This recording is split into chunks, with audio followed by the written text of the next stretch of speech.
பற்றி இந்த ஒரு வீடியோவில் நம்ம பார்க்கலாம்.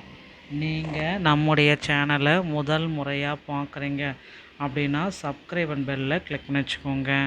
டிஎன்எஸ்டிசியில் பேருந்து கட்டணம் உயர்வு இந்த தீர்வு என்னதான் கிடைக்கும் அப்படின்றத பார்க்கலாம். தமிழக அரசு போக்குவரத்து கழகங்களில் டிஎன்எஸ்டிசியோடைய 2026 காலி பணியிடங்கள் என்ன? 2026 நோட்டிஃபிகேஷன்ஸ் எப்போ வெளியிட போகிறாங்க? தமிழக அரசு போக்குவரத்து கழகம் டிஎன்எஸ்டிசியில் புதிய அறிவிப்பு 2026 நோட்டிஃபிகேஷன் மற்றும் 28,000 வேகன்சிஸ் யாருக்கு கிடைக்கும் அதை பற்றி நம்ம பார்க்கலாம். தமிழக அரசு போக்குவரத்து கழகத்தில் டிசிசியோடைய மீண்டும் ஒரு அப்பாயின்மெண்ட் லெட்டர். பெண்டிங் லிஸ்ட்டில் இருக்கிற 850 பேருக்கு போஸ்டிங் எப்போ போட போகிறாங்க?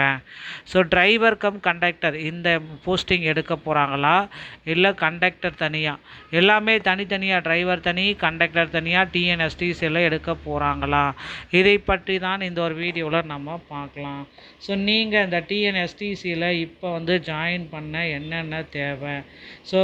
Driving licence, conductor licence, first aid certificate, இது எல்லாமே இருந்தால் போக்குவரத்து கழகத்தில் உங்களால் ஜாயின் பண்ண முடியும் மக்களே.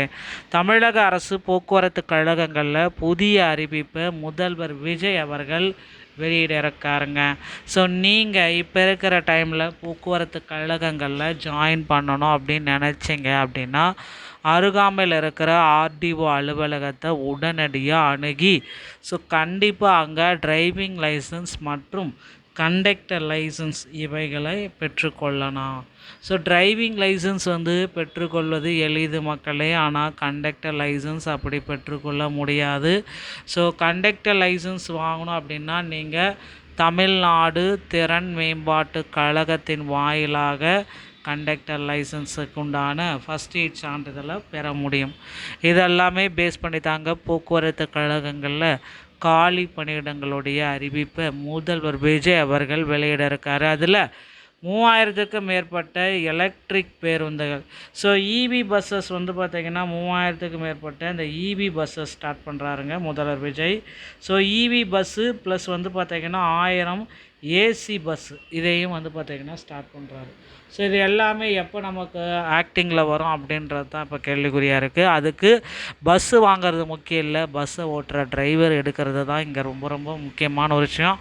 ஆல்ரெடி நிறைய பேருந்துகள் பணிமனையில் டிரைவர் கண்டக்டர் இல்லாத காரணத்தினால் நிப்பாட்டி இருக்குது. இதுவும் வேதனைக்குரியதுங்க. கண்டிப்பாக போக்குவரத்து கழகத்தில் நீங்கள் ஜாயின் பண்ண இதெல்லாம் பண்ணியே ஆகணுங்க. 2025 நடைபெற்ற டிசிசியோடைய நியமனத்தில் நிறைய முறைகேடுகள் இருக்குது அப்படின்றாங்க.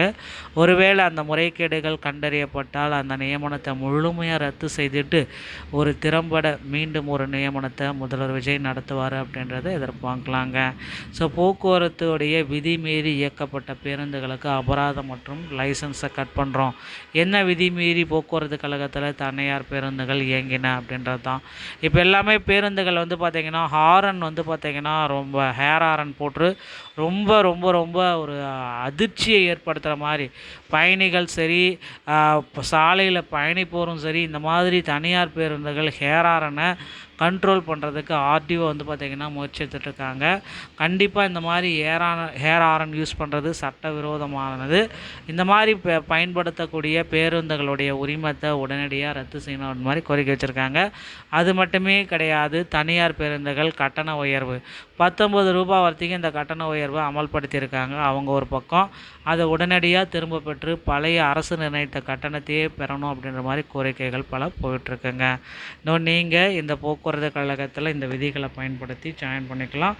இந்த ஒரு வீடியோ பதிவு உங்களுக்கு பிடிச்சிருந்தால் நீங்கள் நம்முடைய சேனலோடு இணைந்திருங்க. நன்றி, வணக்கம்.